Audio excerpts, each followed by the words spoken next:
Géométrie dans l'espace, démontrer qu'une droite est une hauteur d'un volume. Donc vous avez le volume ABCD, donc qui est un tétraèdre. Le plan ABC, son équation du plan, c'est celle-là. Donc le plan ABC qui est ici.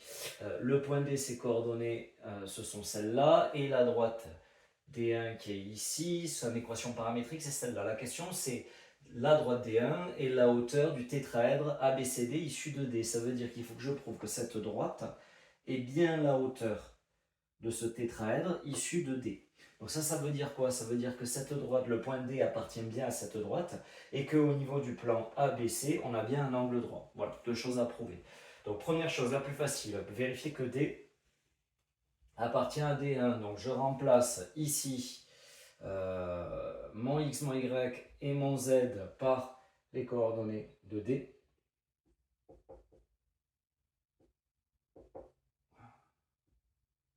Et donc là,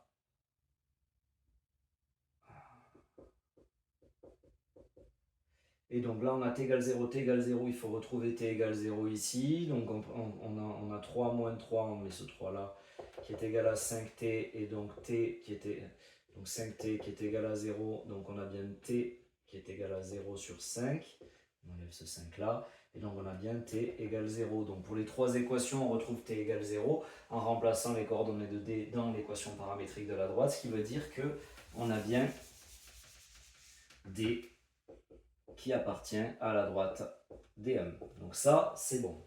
Ensuite, maintenant, il faut prouver que cette droite D1, elle est perpendiculaire au plan ABC. On l'a déjà fait dernièrement dans les questions précédentes. Je vous encourage à regarder la playlist sur la géométrie dans l'espace ou alors à télécharger l'application, encore mieux. Du coup, donc cette droite D1, elle a un vecteur unitaire, ok, qu'on va appeler U. Ce vecteur unitaire, il suffit de prendre les coefficients devant le paramètre. Donc, le vecteur unitaire de D1, c'est 1, 3, 5.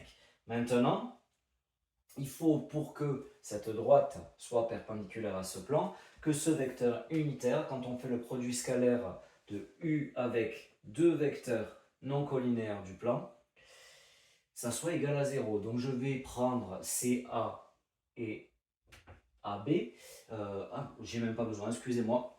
On a l'équation du plan ici. Ça, si jamais on n'avait pas eu l'équation du plan, on aurait dû calculer le vecteur CA, le vecteur AB, et puis faire le produit scalaire entre le vecteur U et CA, le vecteur U et AB, trouver 0 et on aurait trouvé. Là, dans notre cas, c'est encore plus simple puisqu'on a l'équation du plan. Et l'équation du plan fait que ce plan, il a un vecteur normal, n, qui est perpendiculaire à ABC, et ce vecteur normal, ses coordonnées, c'est les coefficients qu'il y a devant x, y, z. Donc 1, 3, 5.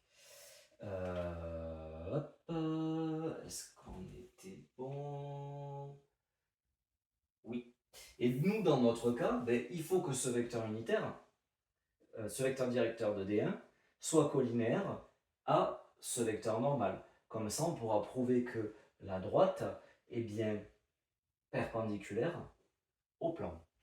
Je vous fais un petit schéma. On a U qui est comme ça, on a le plan ABC qui est comme ça, d'accord, avec un vecteur normal. Donc pour que U, ça c'est déjà perpendiculaire, hein, pour que U soit perpendiculaire au plan ABC, hein, je l'ai dessiné comme ça, le plan ABC il est comme ça, mais je l'ai dessiné comme ça. Pour que U soit perpendiculaire au plan ABC, il faut que U soit collinaire à N pour récupérer la propriété perpendiculaire. Si ça c'est parallèle à ça, ben automatiquement ça c'est perpendiculaire à ça. Et là on voit bien que ben, c'est les mêmes en fait. Donc on a U qui est égal à N. Donc on a bien D1 qui est perpendiculaire au plan ABC. Donc on a bien D1, hauteur du tétraèdre ABCH, ABCD, issu de D.